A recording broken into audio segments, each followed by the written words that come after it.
સુરત શહેરના જહાંગીરપુરા વિસ્તારમાં park pavilion નામની હોટલમાં ચાલતા એક કૂટણખાનાનો પર્દાફાશ થવામાં આવ્યો છે. તો પોલીસે બાતમીના આધારે આ કામગીરી હાથ ધરી હતી.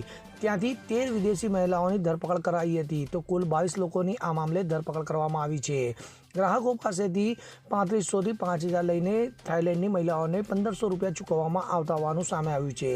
તો આ સમગ્ર મામલો વોટ્સએપના માધ્યમથી ચાલતો હતો. આ મામલે પોલીસે ગુનો નોંધી કાયદેસરની કાર્યવાહી હાથ ધરી છે. તો પોલીસે હોટલના સંચાલકો અને ગ્રાહકો સહિત કુલ 9 આરોપીઓની ધરપકડ કરી છે.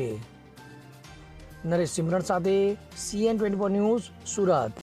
હવે જુઓ દેશ દુનિયાની તમામ ખબરો તમારી આંગળીના ટેરવે.